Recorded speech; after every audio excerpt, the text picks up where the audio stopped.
Good morning વિદ્યાર્થી મિત્રો. ધોરણ 10 ગુજરાતી પ્રથમ ભાષા ચેપ્ટર 18 શીર્ષક છે ભૂખથી ભૂંડી બીક. શીર્ષક આપણને એવું કહેવા માગે છે કે ભૂંડી એટલે ખરાબ. ભીખ એ એવી વસ્તુ છે જે ભૂખથી પણ ખરાબ છે.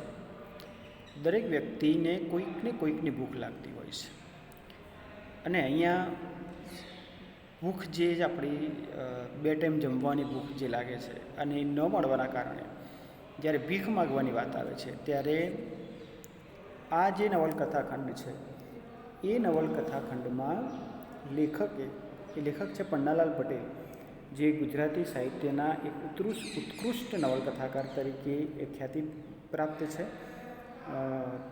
અને એ આ નવલકથાખંડમાં ભૂખની અને ભીખની બંનેની વ્યાખ્યા સમજાવે છે કે વ્યક્તિ જ્યારે ભૂખ્યો થાય છે, નથી મળતું, ત્યારે એને ભીખ માગવાનો વારો આવે છે ત્યારે જો સ્વમાનની વાત આવે, માન સન્માનની વાત આવે અને જો એ સ્વમાની માણસ હોય ત્યારે તેને ભૂખ કરતાં ભીખ એ બુરી ચીજ, ખરાબ વસ્તુ લાગે છે.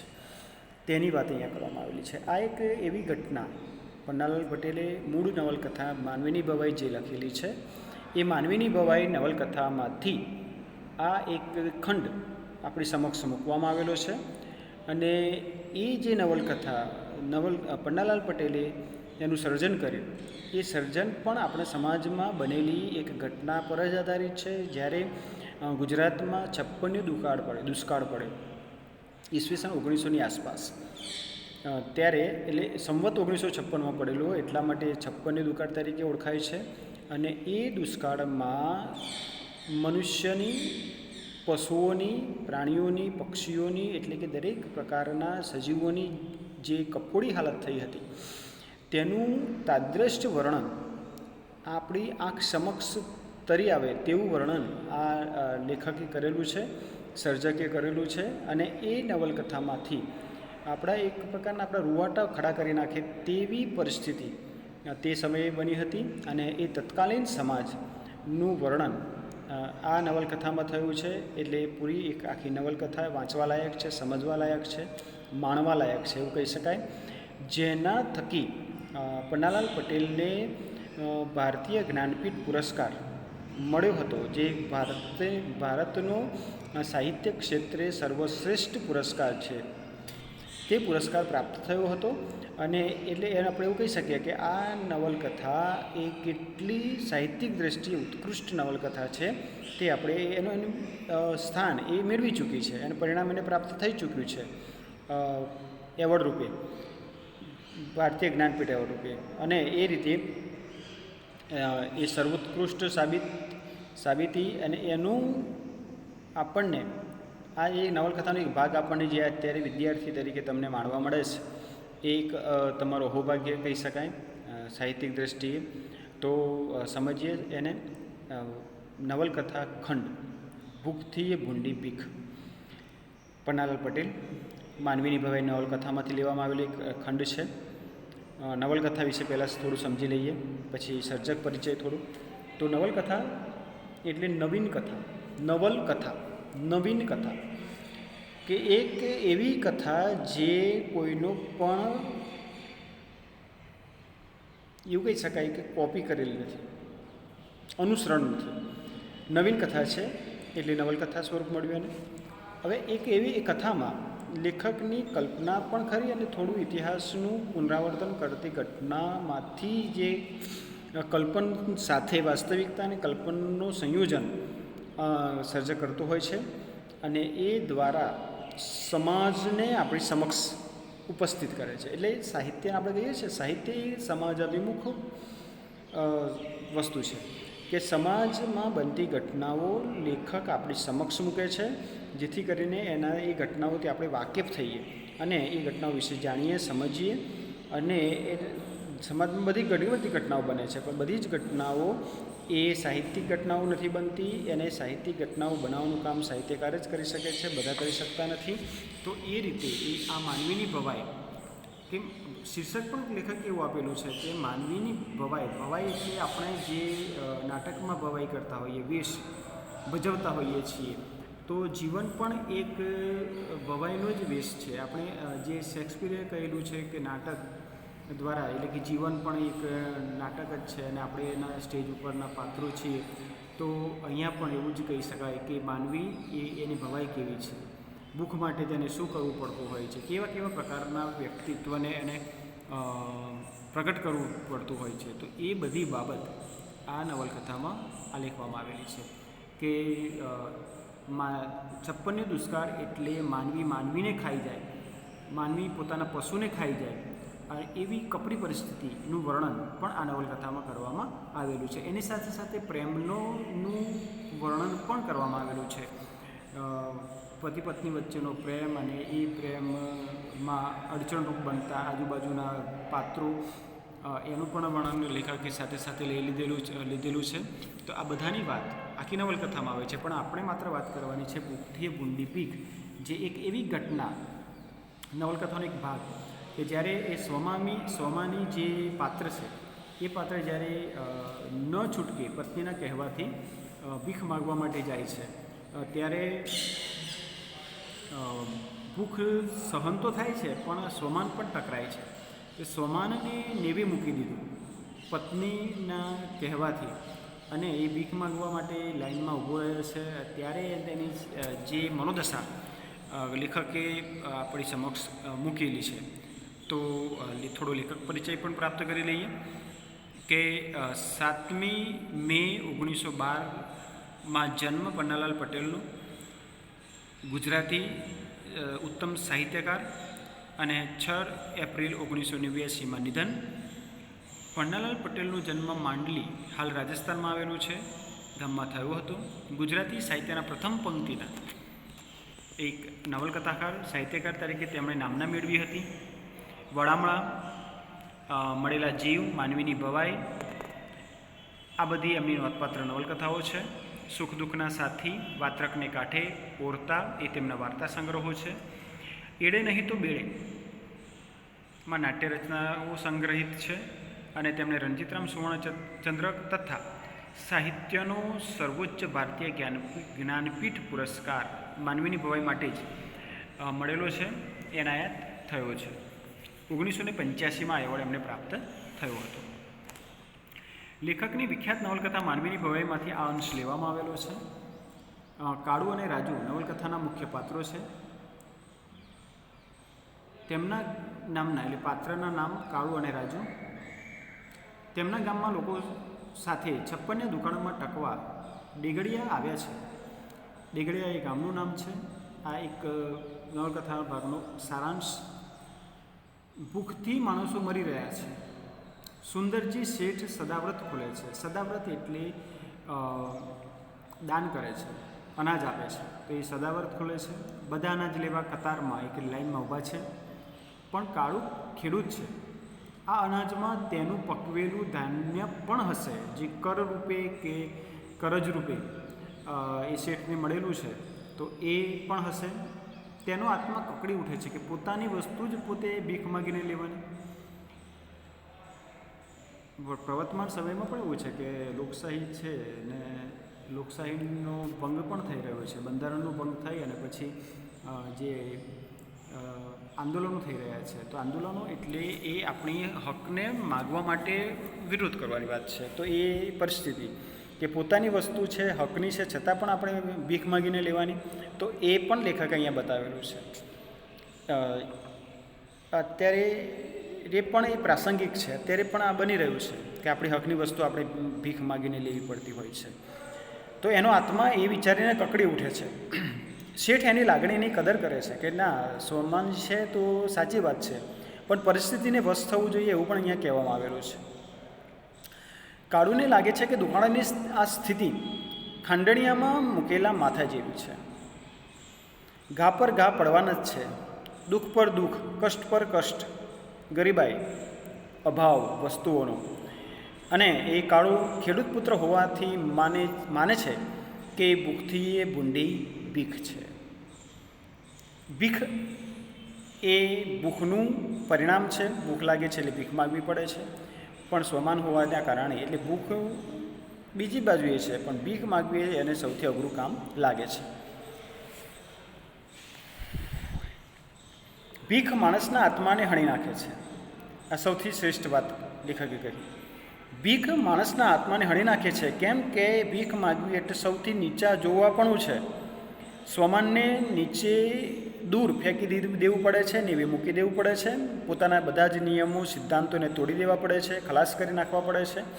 અને એ રીતે દુષ્કાળ સામે, કુદરતના કોપ સામે જજુમતા માણસની વેદના અહીં હૃદયસ્પર્શી રીતે પ્રકટ થઈ છે. મનુષ્ય ગમે તેટલું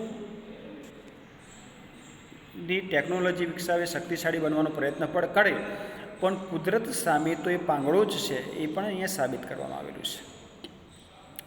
શરૂ કરીએ નવલકથા ખંડ ભૂખથી ભૂંડી ભીખ. આશા હતી કે 12 માસનો ગયેલો મેહ જેઠના પાછલા 15 તો જરૂર આવશે, પણ કોણ જાણે કે મેઘરાજા તો ઊંઘી ગયા કે પછી એમને પાણી ખૂટ્યા કે વળતી વખતે એ વાંટો લાંબી પડી. ધરતી પરનો મોતનો વરસાદ વરસી રહ્યો.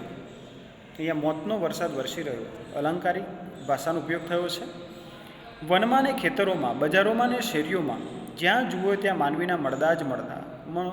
ભૂખ વધી ગઈ છે, કશું જ નથી. ઘણા સમયથી દુષ્કાળ છે એટલે ઓટોમેટિક એ માણસો મરતા રહ્યા છે, એ સંખ્યા વધતી રહી છે.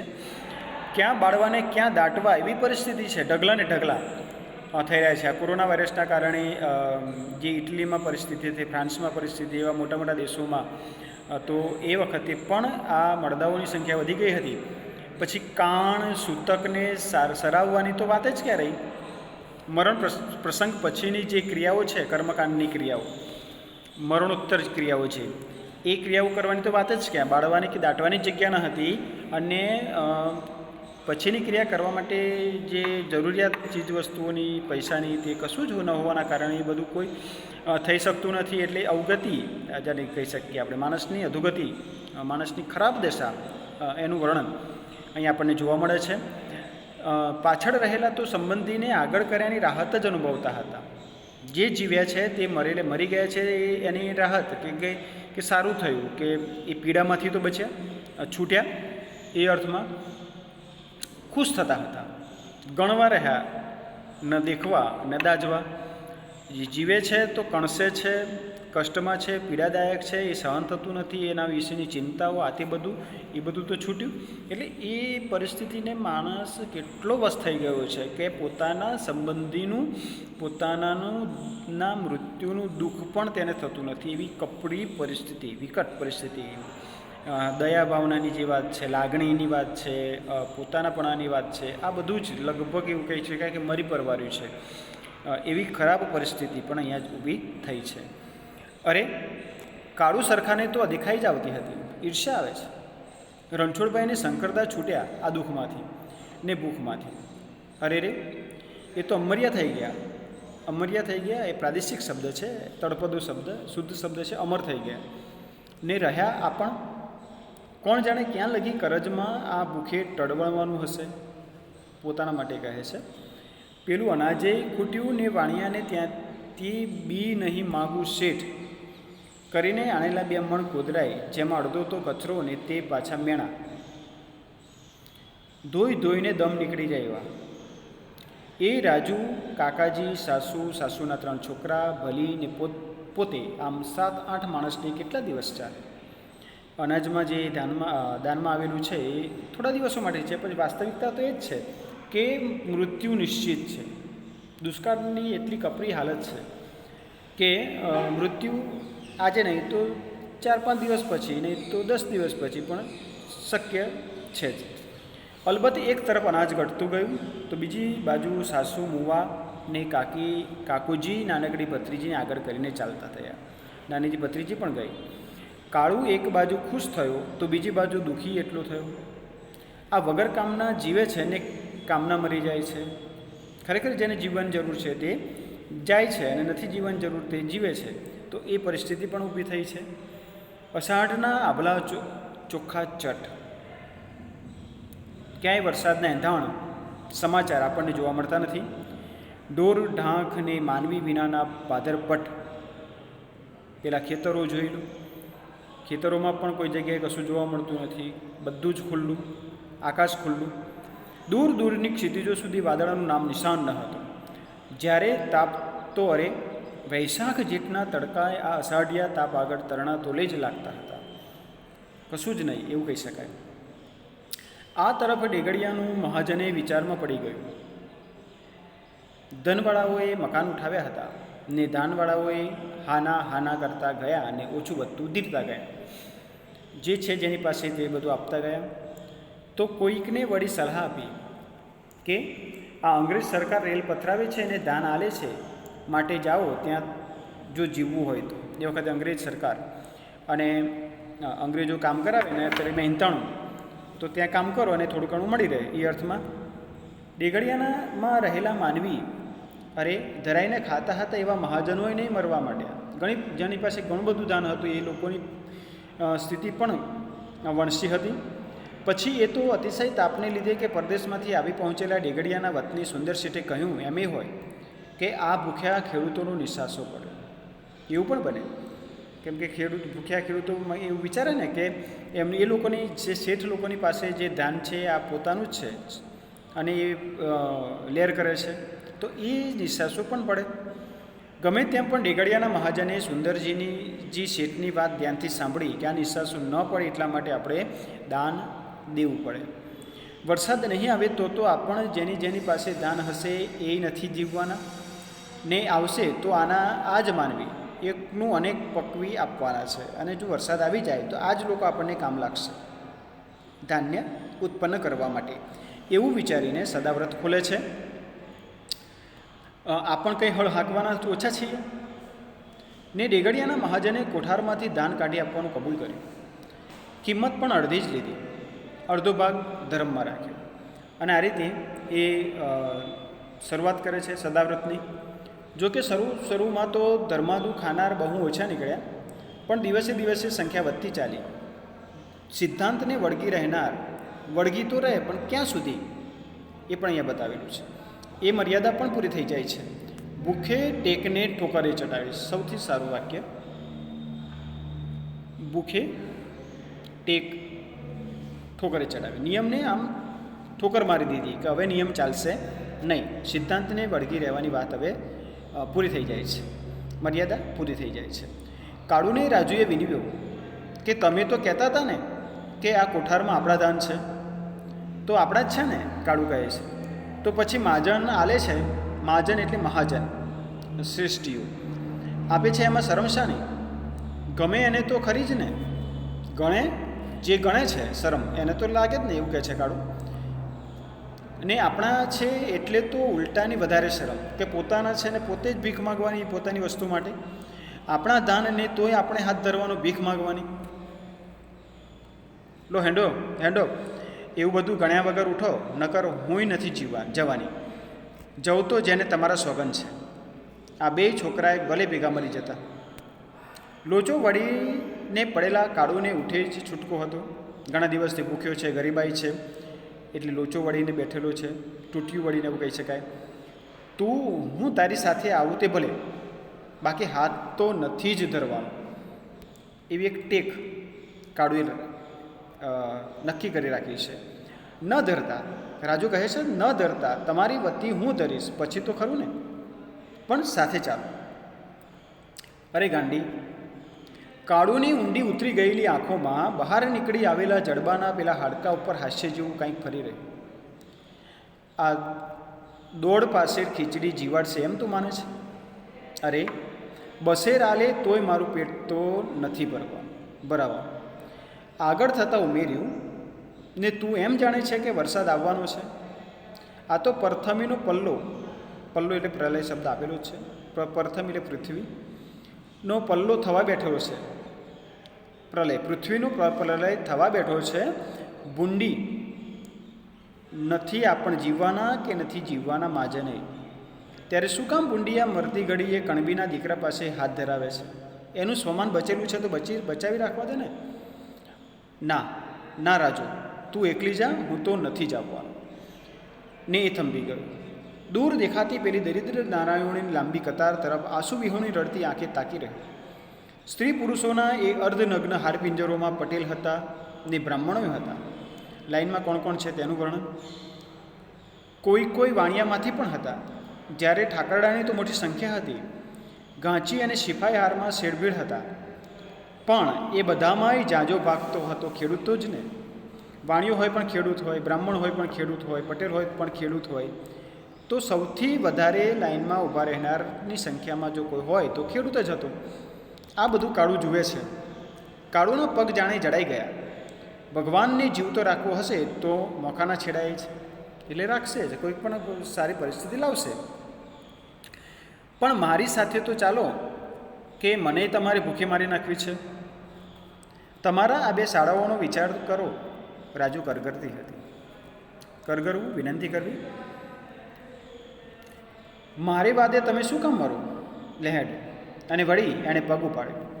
ઈચ્છા નથી છતાંય એ જવાની કોશિશ કરે છે.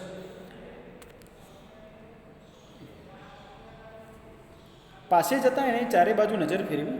ઊંચા ઓટલાવાળી મંદિરની પરસાળમાં સુંદરજી શેઠ, આંખ મીચાઈ જાય એવા કપડાં, સફેદ ધોતિયું ને અંગરખું, સોનેરી તલાવાળી રાતી પાંગડી, જે છેડો પાંગડીનો એ સોનેરી તલાવાળો હોય તેની વાત છે, ને ગળે દુપટ્ટો વગેરે પોશાકમાં શોભતા ગોળ તકિયાને અઢેલીને ગાદી પર બેઠા છે. બીજા મહાજનો પણ આસપાસ ગોઠવાયેલા છે. શેઠનું વર્ણન કરવામાં આવેલું છે. શેઠ કેવી સ્થિતિમાં છે તે.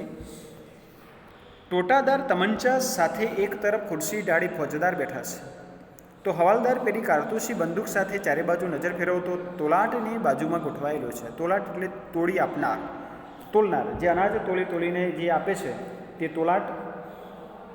કેટલાક સિપાહીઓ લાકડીઓ સાથે ફરી રહ્યા છે. એટલે આ વ્યવસ્થા ગોઠવવામાં આવેલી છે. આવનારોને છેલ્લે કાઢે છે, લેનારને ચેતવણી આપે છે. કેવી ચેતવણી? જો ભૂલે ચૂકે ફરી આવ્યો તો છાતીમાં ટોટો જ સમજી લેજે. એટલે આ ટોટો ફરી બંદૂકથી ગોળીથી દઈ દઈશું એવી ધમકીઓ પણ આપવામાં આવે છે. રાજુને પેલા છેડે પહોંચાડવા જતાં કાળુને આંખે એવા માણસો નજરે પડ્યા કે જેણે ખડામાંથી ઉંચકા એટલા દાણા બ્રાહ્મણોને દાનમાં કરેલા. આટલા દાનવીરો પણ આજે લાઈનમાં ઊભા છે. તો વળી ઘરમાં ધાન નાખવાની એક વખત જગ્યા ન હતી એવા એમાં ઊભા હતા. અરે, નાના સરખા લૂંટફાટને શરમ માનનારો ને ભાઈનું દીધેલું ન લેનારો એ કંગાળ બનીને હારમાં પડ્યો હતો. દરેક જણ પોતાના સિદ્ધાંતોને ઘરે મૂકીને આવેલા છે. પરિસ્થિતિને વશ. અરે રે, ભૂખ જ ભૂંડી છે નહીં? નકર વળી. કાળુની આંખો ભીની થઈ આવી, રડી પડે છે. જ્યારે વિચારો તો અનેક ઉડતા હતા. જેના ધણી આગળ દુનિયા આખી ભલભલા રાજા મહારાજાને શેઠિયાઓ હાથ ધરતા આવતા, એના જ ધણીને આજે હાથ ધરવાનો ખેડૂત, જે આપણે જગતનો તાત કહીએ છીએ, એ આજે લાઈનમાં ઊભો છે. ને તે એક દોડ પાસે ખીચડી માટે. દીક પડ્યો અવતાર અને દીક પડ્યો જીવ હોય. પોતાની જાતને ધિક્કાર માને છે. પોતાની જાત પર જ એને ગુસ્સો આવે છે કે. પણ આવા વિચારવાળો એક કાળું જ ન હતો. બીજા કેટલાય હતા જે અહીં ડોકાયા ન હતા, જોવા મળ્યા ન હતા. શંકરદાને રણછોડ જીવતા હોત તો એ બીજું ગમે તે કરત, પણ આમ હારે પડીને આખી દુનિયા દેખે એ રીતે હાથ તો ન જ લંબાવત. એવું બધું એ વિચારે કે છે. કાળુ, રાજુ તથા પેલા બે છોકરાઓને લાઈનમાં ઊભા રાખ્યા ને તરત જ કાળુ પાછો પડી ગયો. કાળુ એ પેલા બંનેને ત્રણેયને લાઈનમાં રાખી અને પાછો વળવાનો પ્રયત્ન કરે છે. સિપાહીએ ટોક્યો, એ ઠૂઠિયા ક્યાં જાય છે એમ? ક્યાં તે મારા મુકામ પર. કાળુએ પાછળ જોયા વગર જ કહ્યું. પગ તો ચાલુ છે, ચાલવાનું ચાલુ રાખે છે. અરે ઊભો રહે. એ જરાક પ્રાણીના નામનો ઉલ્લેખ કરીને. સુનતા નહીં એ? કાળુ ઊભો રહી ગયો. કહ્યું, પણ મારે નથી ખાવું ધર્માતું. પછી કેમ નથી ખાવું? આ બધા લે છે ને તું કેમ ન લે? મોટો લાટ થઈ ગયો એમ? આપણે કહીએ ને કે મોટો લાટ સાહેબ થઈ ગયો. એક ઉપાધિ હતી પહેલાં, તે અક્કડ આવે, સત્તા, પૈસા, તો એ અર્થમાં. એટલે એવું કહેવાય કશું આમ માને નહીં ને, મોટો લાટ સાહેબ થઈ ગયો, માનતો નથી, એ અર્થમાં.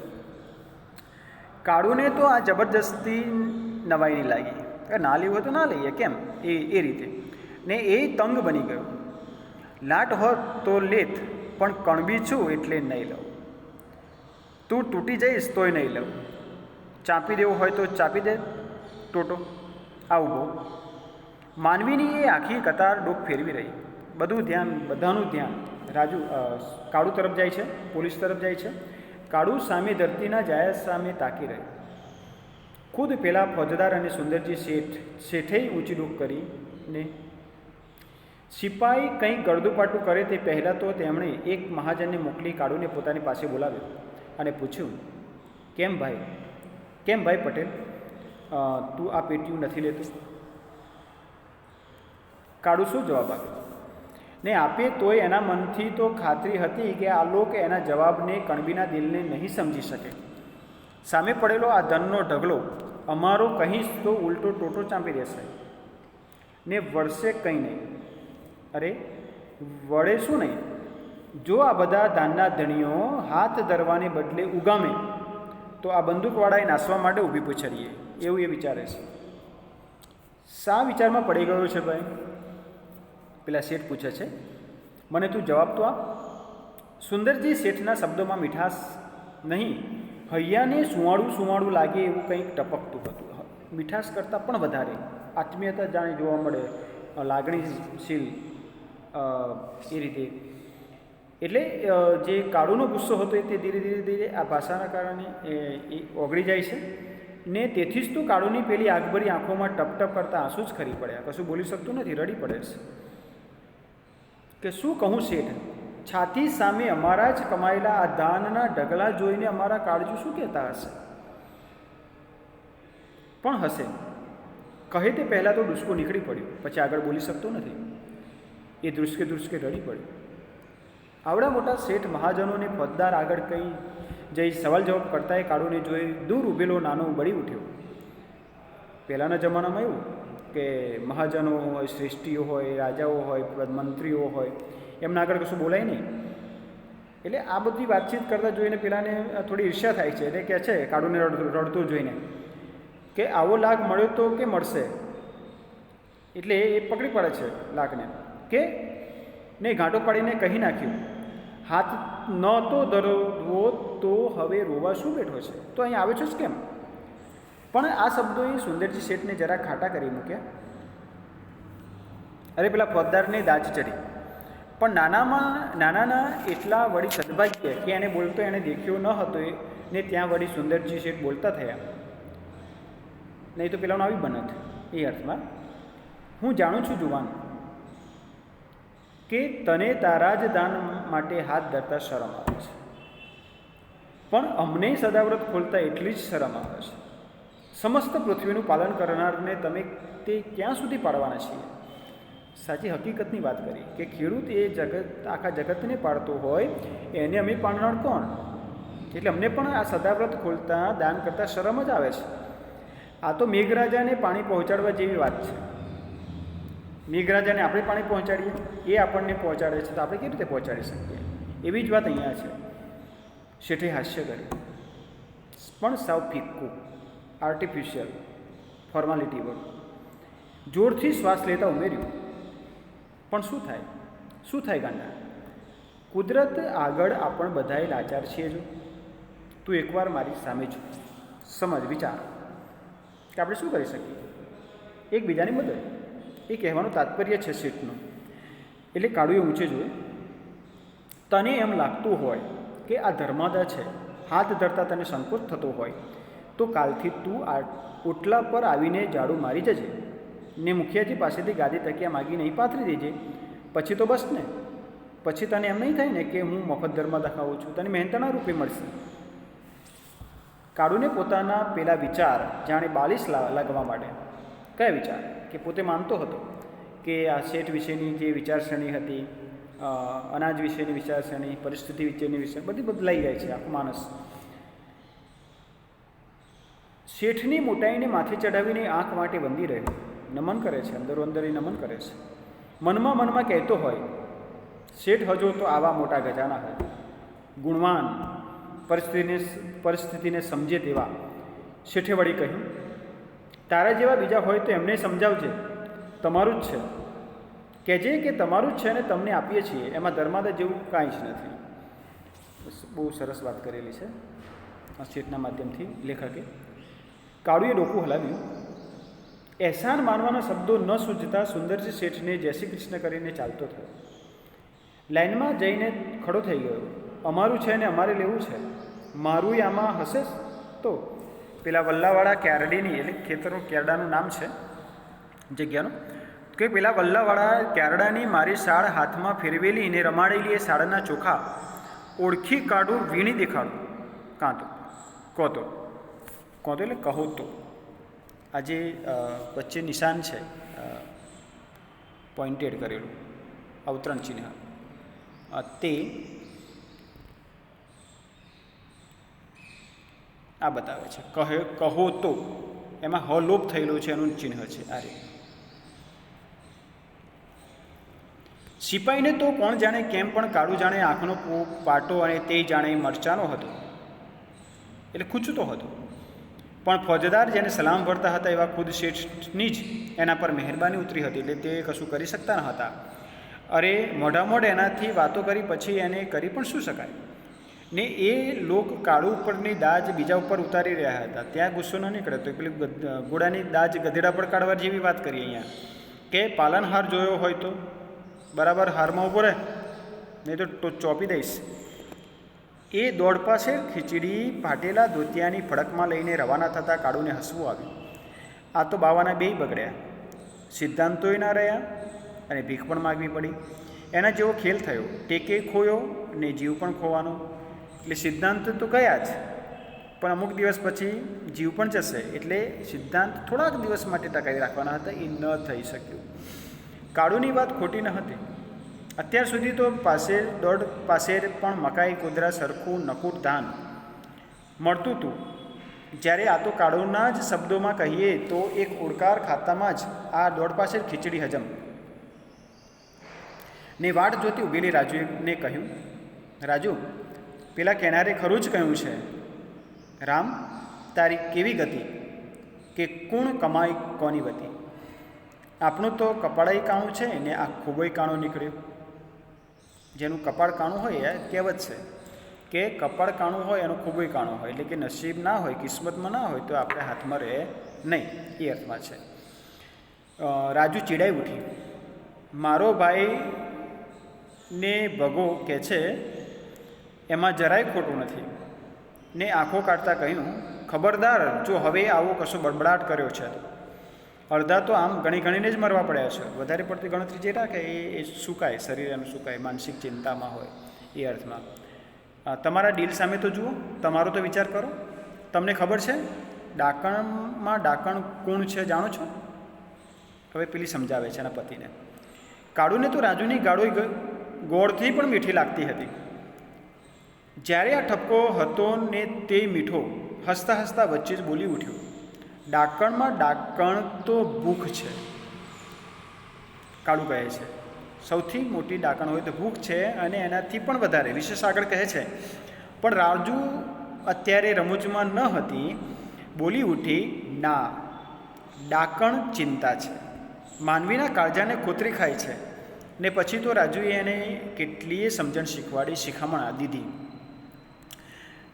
હા ભાઈ, હા હેન્ડ હવે એ બધો લવારો નહીં કરો. આમ કહેતો કાળો વળી પાછો ગંભીર બન્યો. બની જ જવાયો. બોલ્યો, પણ ભૂંડામાં ભૂંડું શું છે એ તું જાણે છે તું? ભૂખ શું તે? ના, હુંય ભૂખને ભૂંડામાં ભૂંડી કહેતો હતો, પણ એનાથી ભૂંડું આજે એક બીજું બાળ્યું જોયું. કાળુએ ધોતિયાની પેલી પોટલી ઉપરથી નજર ઉચકી રાજુ સામે માંડી. આરપાર તાકતો હોય તેમ જોઈ રહેતા પૂછ્યું, તને ખબર છે ભૂખથી એ ભૂંડી ભીખ છે. સૌથી ખરાબ વાત હોય ભૂખથી એ તો શું છે? ભીખ છે. ભૂખ તો હાડમાંસ ગાળી નાખે, શરીર ઓછું કરી નાખે, પણ આ ભીખ તો કાળુ જાણે બેભાનમાં એકલો લવતો હતો ત્યાંથી અટકી જાય છે. રાજુ ખરું કહું છું, અને પછી આગળ વધે છે કે રાજુ ખરું કહું છું, આપણા ગુમાનને આત્માને વગાડી નાખે છે, પાણી કરી દે છે ને યાદ રાખશે. સ્વમાન જ્યારે જતું હોય જેનું, એને જ ખબર પડે સ્વમાન શું છે, ગુમાન શું છે, ગર્વ શું છે, અભિમાન શું છે, સ્વાભિમાન શું છે. તો એ બધાની જ વાત અહીંયા કાળુએ કરી દીધેલી છે. કાળુના મુખ દ્વારા લેખકે સમજાવી છે. રાજુ માટે હવે આ અસહ્ય થઈ પડ્યું ને માં જેમ છોકરાને ધમકાવે તેમ ધમકાવતા બાવડું જાલી હડસેલ્યું. તમે છાનામાના ઘેર હેંડો ઘેર નકર. પણ આ સાથે જ એનો અવાજ ઢીલો પડી ગયો. એ પણ દુઃખી છે, થાકી ગઈ છે. શું કામ બધા ભેગા થઈને મને મારો જીવ ખાવા બેઠા છો? એટલી કંટાળી ગઈ છે જીવનથી અને દરેકથી, પોતાની જાતથી. કહેતા પેલા બે છોકરાઓને હડસેલ્યા. આના કરતાં તો હું જ મરી ગયો હોત તો છેલ્લે સારું. એ અર્થમાં વ્યક્તિનો દરેક પરિસ્થિતિ હારી ગયેલી વ્યક્તિ હોય ત્યારે આવા શબ્દો એ આવતા હોય છે. રાજુના કંટાળાએ કાળુને ભાનમાં આણ્યો. પછતાતો હોય તેમ લાચાર અવાજે કહ્યું, તારા સમ ખાઈને કહું છું રાજુ, હવેથી હું આવો કાંઈ લવારો કરું તો જેને ભગવાન પૂછે છે. ભગવાનના સમ ખાય છે, રાજુના સમ ખાય છે. તો હેંડો છાનામાના ને કાળુ આજ્ઞાંકિત પુત્રની જેમ આગળ થઈ ગયો. પેલા બે છોકરા સાથે ચાલવા લાગ્યો. કાળુએ ન બોલવાના સોગંદ ખાતા હતા. બાકી એનું અંતર તો પાછા ફરતા એ શેરીઓમાં ભટકતા પોતાના બાંધવોની હાલત જોઈને બળી જતું હતું. કપડે લત્તીને દેદારે તો બેહાલ, દેદાર એટલે પહેરવેશ, હતા જ, બેહાલ હતા જ ને તેમાં આજ વળી પેટિયા લીધા હતા. ભિખારીઓના ટોળા જ બરાબર. ને કાળુની આંખમાંથી ડબડબ કરતા આંસુ સરી પડ્યા. મનમાં કહી રહ્યો, અડધો અષાઢ ગયો તોય ના આવ્યો વરસાદને. ત્યારે હવે ખાંડેડિયામાં માથું ને ધીમો કેમ રામ? આ દોડ પાસે ખીચડી વળી શું કામ? હવે તો જીકવા જ માંડ. હવે જીવન જરૂરી નથી, જીવવું પણ જરૂરી નથી. નથી વેઠાતા રામ, ભૂખોય નથી વેઠાતી ને આ ભીખે વેઠાતી નથી. માટે જીકવા જ માંડ. પણ મકાનનો ઓટલો ચડતા ખુદ કાળું જ ઝીંકાઈ પડ્યો, ઢળી પડે છે. અને પછી એ તો ગરમ વિચારોને લીધે ભૂખનો માર્યો કે ગમે તે કારણ હોય પણ ત્યાં ઢળી પડે છે. અને અહીંયા એક ખંડ નવલકથાનો પૂરો થાય છે, સમાપ્ત થાય છે. તો આવી એક રૂવાટા ખડા કરી દે તેવી ઘટના લેખકે આપણી સમક્ષ મૂકેલી છે. અને એ રીતે એક આપણું હૃદય પણ વલોવાઈ જાય તેવું તાદ્રશ્ય ચિત્રણ આપણા માનસપટ પર એક શબ્દચિત્ર અંકિત થઈ જાય. આપણે પણ એ આખું પિક્ચર પ્રમાણે ગુજરાતીમાં પણ માનવીની ભવાઈ નામનું ફિલ્મ બનેલી છે, એ જોઈએ તો પણ એનો આપણને એક ખ્યાલ આવી જાય. તો અને આ વાંચીએ તો આપણને એક શબ્દચિત્ર આપણી સમક્ષ ઊભું થાય છે અને આપણે એ નિહાળતા હોય એવો અહેસાસ આપણને થાય છે. તો માનવીની ભવાઈમાંથી આ લેવામાં આવેલી છે. ખૂબ સરસ એવી અસરકારક જેને કહી શકાય એ નવલકથા છે. અને એમાં આપણે એને માણી સમજ્યા અને એ રીતે અહીંયા એ પૂરું થાય છે. શબ્દ સમજૂતી, તળપદા શબ્દો, વિરુદ્ધાર્થી, રૂઢિપ્રયોગો, શબ્દ સમૂહ માટે એક શબ્દ અને સ્વાધ્યાય, આ દરેકનો અભ્યાસ તમારે કરવાનો રહેશે. Thank you.